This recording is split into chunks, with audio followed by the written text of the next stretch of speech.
এটা কথা স্পষ্ট যে কংগ্ৰেছৰ গোটেই নিৰ্বাচনটো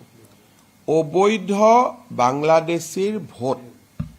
এইটোৱে হ'ল তেওঁলোকৰ ভোট বেংক কিন্তু দুৰ্ভাগ্যৰ কথা যে অসমৰ মিয়া মুছলমানসকলে তেওঁলোকক টকা পইচাও দিব লাগে সিটু ল'ব লাগে আৰু বিপদৰ সময়ত কংগ্ৰেছে তেওঁলোকক কোনো খবৰ কৰিবলৈও নাযায় আজি যিমানটা এভিকশন হৈ আছে কৰবাত গৌৰৱ গগৈক যোৱা আপোনালোকে দেখিছে নেকি আজি আমাৰ যদি ভোট বেংকত বা আমাক ভাল পোৱা মানুহৰ ঘৰত এভিকশন হলতেন আমিতো গলোহেঁতেন কিন্তু মোৰ সেইকাৰণে কেতিয়াবা মিয়া মুছলমানসকলৰ কাৰণে বেয়াও লাগে যে যাক ভোট দিও তেওঁলোকক মৰম নকৰে আজি বিজেপিয়েতো অন্তত আমাক ভোট দিয়া মানুহখিনিক আমি মৰম কৰো আপোনালোকে চাওক সদায় এভিকশন হৈ আছে কোনোবা এভিকশনত গৌৰৱ গগৈক যোৱা দেখিছে নেকি ঠিক আছে এভিকশনৰ সময়ত যোৱা নাই পিছততো দুটা বিস্কুটৰ পেকেট দিব পাৰে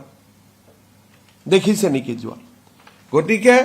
এটো মিয়া মুছলমানসকলে দুৰ্ভাগ্য এটাই লৈ আহিছে যে যাক ভোট দিম তেওঁ আমাক নাচায় কংগ্ৰেছৰ বিশ্বাস নোহোৱা হৈছে নেকি যে তেওঁলোকৰ কাষ চাপিবলৈ এটো কাৰণে তেওঁ নহয় কংগ্ৰেছৰ কথা হ'ল আমাক ভোট লাগে টকা লাগে আমাৰ মানুহৰ ওচৰতো কংগ্ৰেছ নাহে আজি চাহ বাগিচাত ৭৫ বছৰ জুৰি মাটিৰ পট্টা নিদিলে বাগিচাৰ মানুহৰ ভোট ললে অসমীয়া মানুহৰ ভোট ললে অসমীয়া মানুহক প্ৰবঞ্চনা কৰিলে এইবাৰ জোৰহাট সমষ্টিৰ মানুহৰ ভোট ললে এমপি ফাণ্ডত কৰা কামবিলাক আপোনালোকে নিজে এদিন চাব আপোনালোকে গম পাব যে মানুহক কিমান প্ৰবঞ্চনা কৰিব পাৰে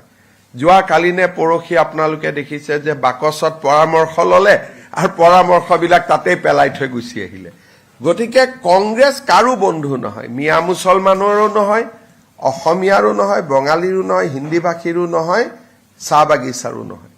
তেওঁলোক খালি নিজৰ কাৰণে আছে এনেকুৱা কৰবাত নেতা দেখা পাইছে নেকি যাৰ পৰিয়ালৰ 3 জনেই ফৰেনাৰ